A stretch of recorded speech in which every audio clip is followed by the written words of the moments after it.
Good morning, dear students and learners. Today, I am starting here the topic array, which is from the C language, a paper which is enlisted in a second semester of BTech course under Macaut. First of all, we need to understand that why arrays came to existence. See, memory which we require, or all you have are done like then you have defined number of elements like integer, float, and character. These are the data types, and you have defined A, B, C, D, and different with the different names, right? So with the help of different names, you had assigned and what the process it is being acquired by the system. See, things are like whatever you are instructing to your compiler, that compiler convey to the operating system, and memory allocation is basically done by the operating system. So A, B, C, whatever the names you have defined, those all names are occupying individual memory addresses. Individual memory and addresses refers to that different locations of memory. So upon a like if we put the value or insertion or during the insertion of a value, we find that there is no issue with that. It goes straight to that exact location. But while we are retrieving the information from the system or from the storage, we need to search more and more, and that takes more time to retrieve that information. So that to sort out those problems, we go with the array. Array is simply defined as continuous memory allocation. Means if you require 5 memory location, you just define it array A5. That means A base address 0, 1, 2, 3, 4 and 5. These 5 values is being added with the base address of a variable. Means you are getting a single memory allocation as a, and that single memory allocation is being stressed with the number of variables. If you are defining 10 variables, simply if base address will be 5000, then first memory address to store a variable is 5000, and next is 5001, next is 5002, and so on. You can get the value like 10 values I have defined, a bracket within bracket 10. That means base address will be 5000, so it is basically added with the location values. That is called index values, right? That index values is being added to the base value, give you the exact memory location where the variable is being stored. So what is the definition of we have defined? A linear arrangement of data of same data type of elements, same data type.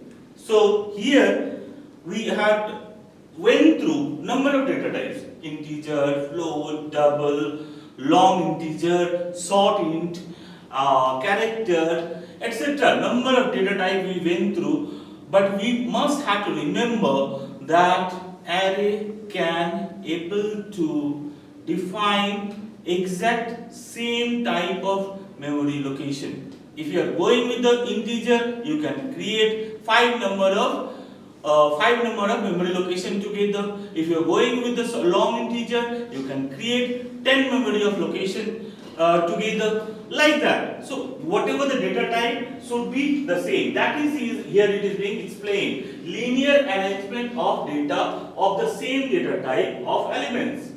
An array has to be declared first with a maximum number of elements it can store. That means the requisition which you are putting against the operating system, that you need to define it first.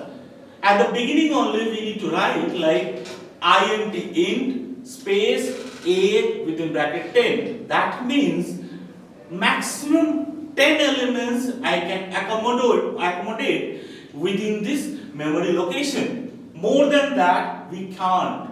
But what we can do, we can store less than that. That there is no issue if you are defining a 10 memory location, you are acquiring a 10 memory location, but you are storing only 3 memory location, or you are using only 3 memory location. There is no issue with that, right? So maximum value you need to define, like int marks 100, char name 100. Simple. 2 data type is being defined here. One is integer type variable which can store 100 number of marks individually, as well as similarly here 20 names can be stored with this character data type. Array stores, starting from the given memory location, the successive array element are allocated the space in a consecutive memory location. In the beginning only, I already told you that it is a continuous memory location. That means first value is being defined and afterwards all memory locations are continuous. Means if you can hold it to the base location, then you can reach out up to the end. Just adding up the type of data type, what value it can store. Just add it up. So x is starting address of the array in a memory, k is number of bytes allocated per array element.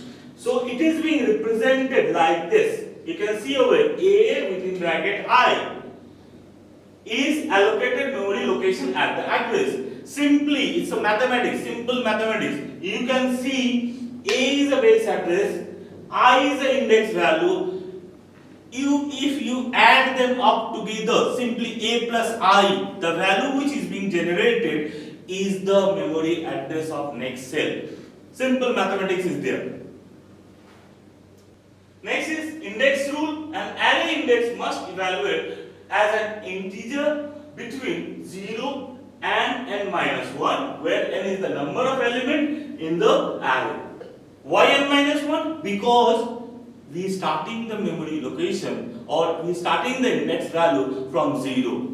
So if I define 10 number of elements, if we start with the 0, then we can count it up like 0, 1, 2, 3, 4, 5, 6, 7, 8, 9. So it is not reaching up to 10. So that's why the maximum value is n minus 1. 10 minus 1 equivalent to 9. That is the thing here. So define S 100, marks as 10. What is this? This is a macro. This is a called macro. And what is the symbol? It is a preprocessor directives. Means before compilation, this S will be replaced with the 100. The value it will be going to replace. Array elements can be used, as I told you, that it is used for a same type of variable. Like scanf percentage marks I. Marks I equals to int sqrt 21.00. What is the value of why it is being int over here? It's a typecasting.